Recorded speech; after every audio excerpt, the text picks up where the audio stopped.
What is up, guys? This is Nate with Mud Digger Off-Road, and I apologize for the delay, but we finally got time to actually sit down and do a quick install for you here. So this is going to be a 2.5-inch Superlift going on a 2022 Ford Maverick.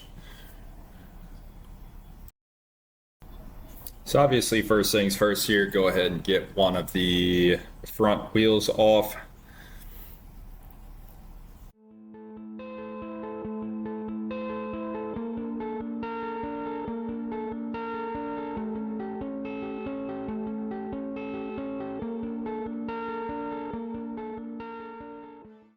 And once you get that wheel off, one of the first things you're going to do, anything with a front CV axle, go ahead and get that axle nut off.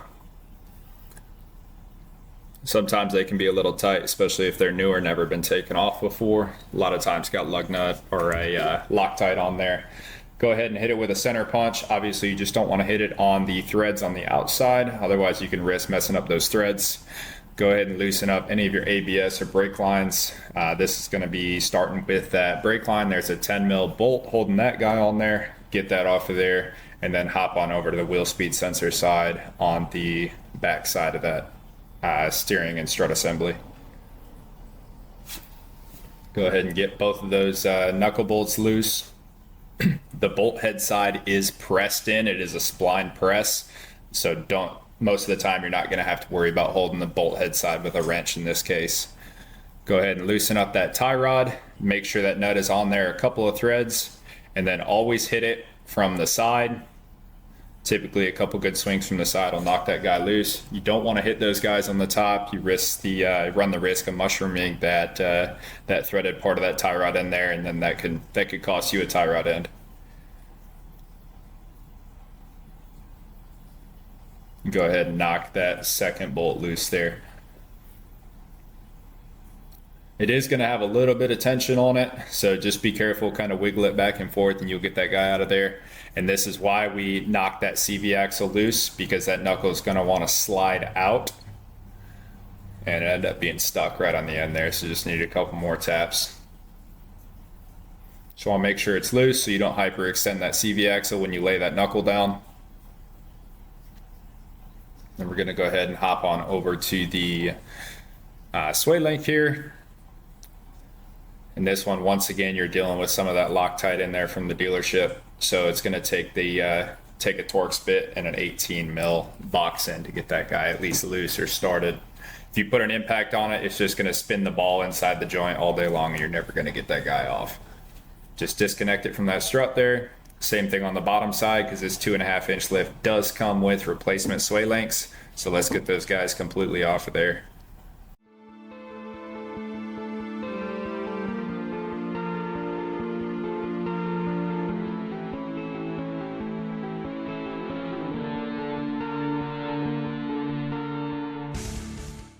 And next thing's next, we're going to go ahead and start loosening these top three. We've already got two out. Just wanted to show you the location so you can see the indents of where those guys were.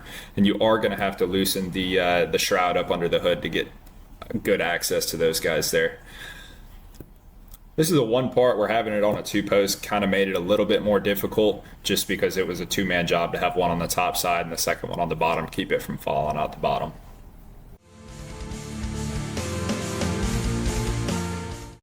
And since we do have a preload spacer in this lift kit, the spring does need to come off of there.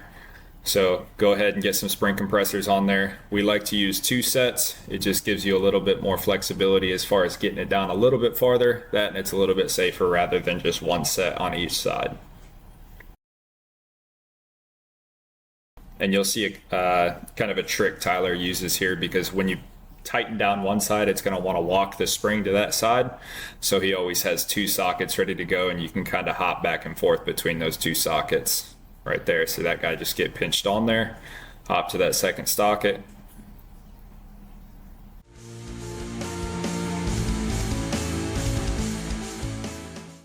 And then just work back and forth.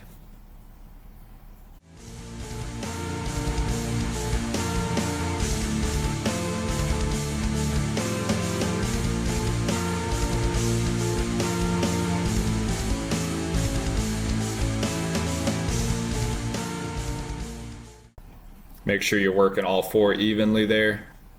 Don't want it to pull the spring too far in one direction, otherwise it's going to be extremely difficult to get that top hat off.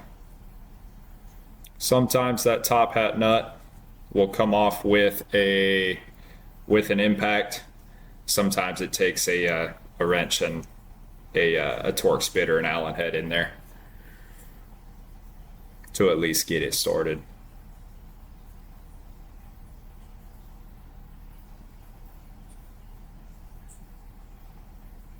And this one, once again, has got some Loctite on there, so it was fighting a little bit.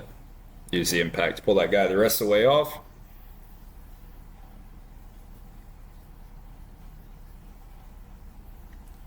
And then you go ahead and separate the isolator from that top hat. It's going to be the rubber grommet piece. You're going to put your preload spacer on there, set your isolator on the bottom side. The isolator just keeps the spring from contacting another steel or a metal part, metal on metal, keeps it from squeaking, rattling, that kind of deal. And then this part can be kind of difficult as far as lining up the stud on the top of that strut there and lining it up with the spring at the same time. Luckily, this strut here is able to be spun once it's assembled and tightened down. So you'll see that here in a minute.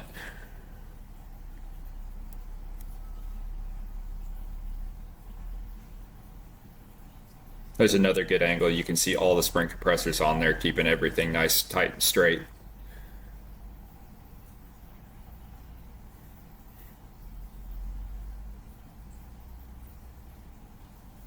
Once you're down far enough to be able to get that nut on there, you might have to tighten those spring compressors down just a little bit more if you can't get the stud through that top hat. And then once that Loctite was broken loose on that top hat there, that top nut can go down without an issue. And then same process for putting the compressors on there. You're just going to work it back and forth. Some of them can be kind of tough to get to, but this is where we recommend having either a floor-mounted strut compressor, or sometimes the actual two-piece strut compressors are just quicker and easier than loading it in our floor strut compressor.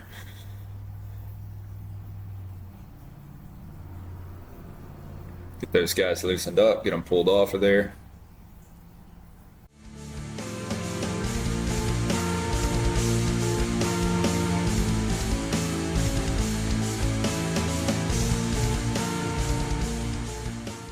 And then we're going to have the actual strut spacer that goes on the top. This guy's kind of tight just because there's not a whole lot of room to get in there with your fingers or a wrench to tighten these things up. Just be patient with it.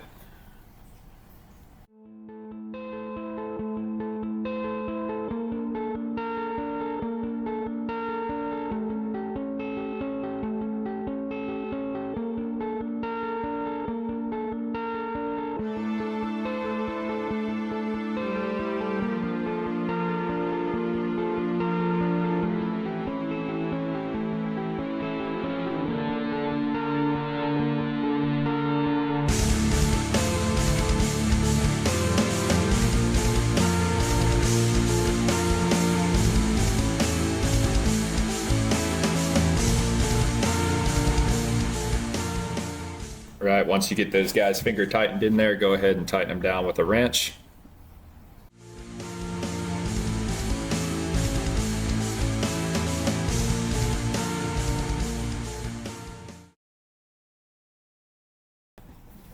Just keep working your way around on there until you get all three nice and tight. They do have a lock washer on them, so just get them real nice and snug. One thing that's kind of unusual about the new Mavericks is, one, they're a unibody, and two, the actual strut is a bolt-in assembly and not a stud-in assembly. So most of the struts, unlike your F-150s, your Rams, even your Toyotas, they're going to have studs on the top of them. These were the opposite. They just had a threaded hole, and they came with bolts. They bolt up inside the truck. So then this goes back to, you'll see, two guys will help here. It is possible with one. Just hope you got some long arms, because reaching down and you've got to kind of guide it and look through the holes on the top to get those top three bolts lined up. And then just another demo here. We've got those 3 bolts started. You don't want to tighten those, guys. Tighten those at the absolute end once you get the truck on the ground on its own weight.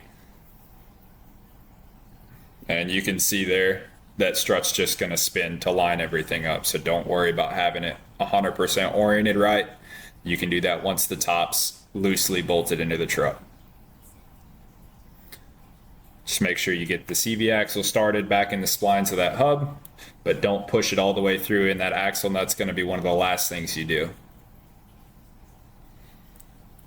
Now here, getting these guys lined up, you have a couple different options. You can loosen the lower control arm bolts to make that lower control arm kind of go down and line up those 2 holes in that knuckle. We don't usually like to do that unless we have to, just because that control arm will want to swing out of its way, and then you've got to hold it up and put those bolts in. You just want to make sure that that you get them in there straight. And you'll see those bolts stop there. It's not because they're stripping out, it's because, like I said earlier, they're splined on the end. So we just give them a little tap to get those splines all the way seated in there.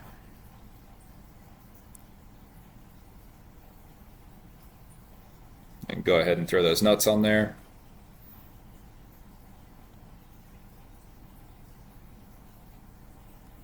And snug those guys up.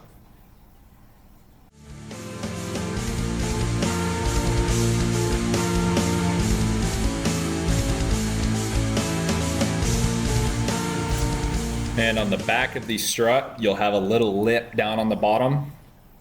You're going to want to go ahead and clearance that, just because you're going to run into a potential clearance issue with the CV boot. And we definitely want to make sure we're not tearing that guy open. And then anytime you expose metal, we always like to hit it with a little bit of paint or some undercoat just to kind of keep it from rusting, protect it a little bit.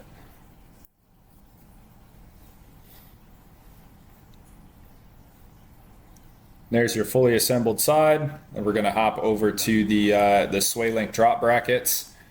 It just gets bolted up on there using the factory location, and it does come with a new bolt and flange nut. So go ahead and get that guy on there, snug it up with your fingers, and then tighten her down.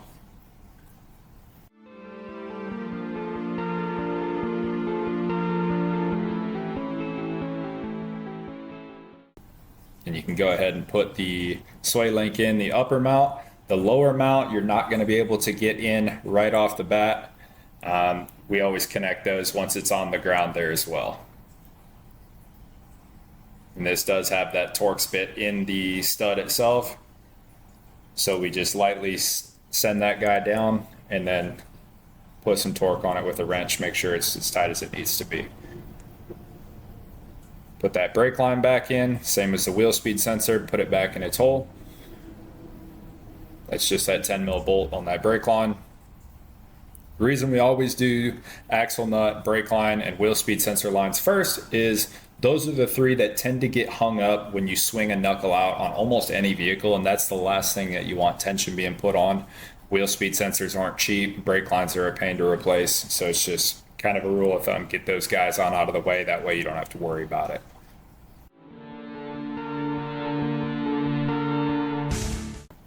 Moving on to the rear here, go ahead and pull off that wheel, and then once again on the front, the assembly, other than the parts that we showed, is obviously just the reverse method of the way that we took it off.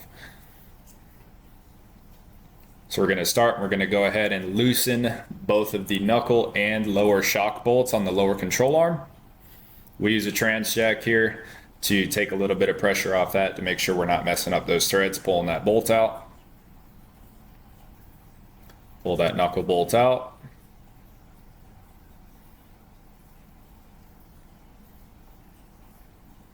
And they do have a tab nut, so once again, you only have to worry about one side. Go ahead and pull that, that lower shock bolt out as well.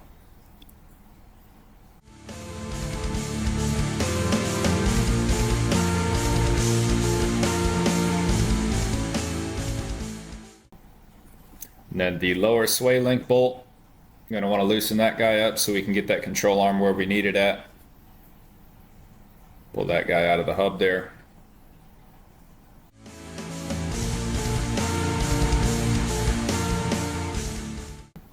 And then we're just going to loosen both of these bolts here. Once again, that's just so we can manipulate the suspension to do exactly what we need it to do, make our lives a little bit easier on tear down and build up.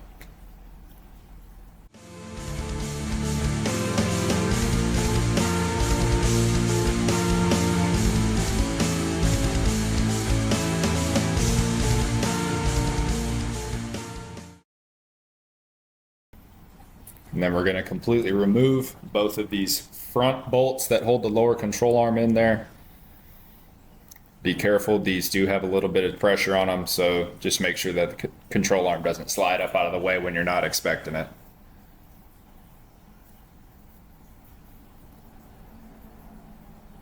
And those are what spacers are going to look like on the bolts. You're going to have a bolt, lock washer, and a standard flat washer.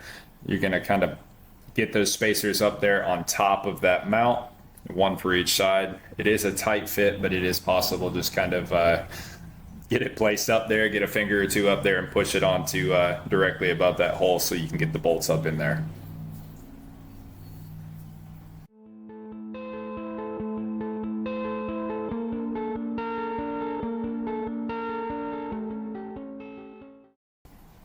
And then right there, obviously don't completely tighten down one bolt without both of them in there.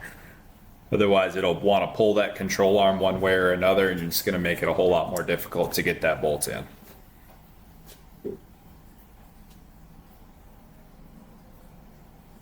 The next thing we're doing here is we're going to lower that transmission jack so we can pull that coil spring out. Just pull that lower control arm out of the way. The spring should more or less fall out. You're going to have two lower spacers there. Pull off that lower spring isolator.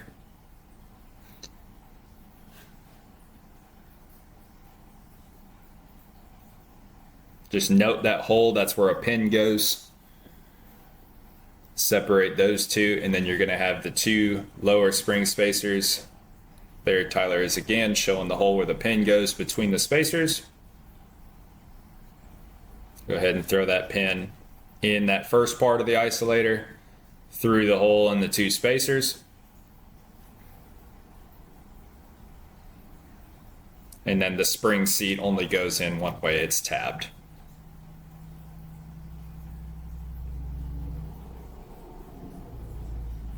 That's what your assembly is going to look like, and then that just sits down in that lower control arm.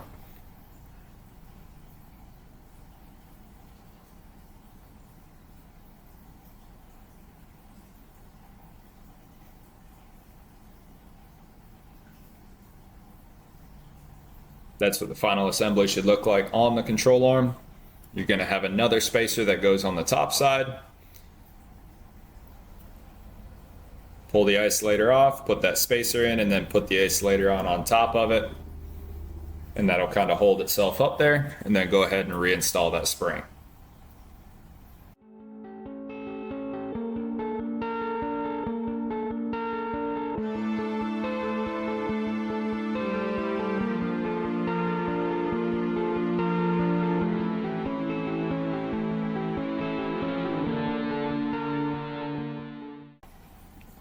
The rear on these unibody Mavericks isn't as complex as the front end, but it just takes a little bit more manipulation to get those two lower hub bolt and the lower shock bolt to line up, specifically the hub bolt.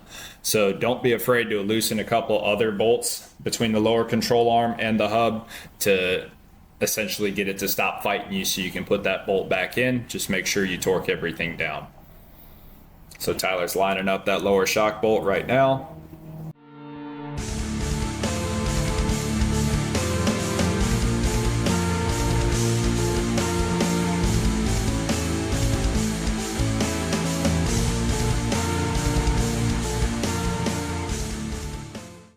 Now, once again, you've got that tab nut on the backside. Just be careful, otherwise it can grab you there when it catches. And we're going to continue going up with the trans jack so we can get that lower hub bolt lined up with the lower control arm there.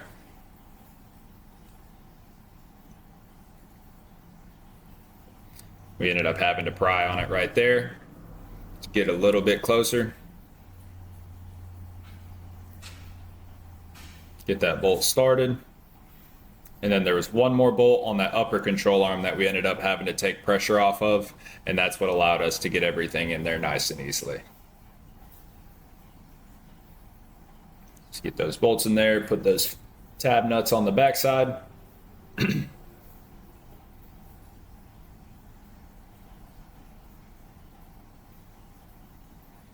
And go ahead and tighten everything back up and throw your wheel on, and that is it, ladies and gentlemen. As always, appreciate y'all hanging out till the end. If you ever need anything as far as a little bit of help with some install, some parts, or if you're here in Eastern North Carolina, we'd be happy to hook you up with a custom build, wheels, tires, lift kits, anything in the aftermarket world, you name it, we'll get you taken care of. Appreciate it.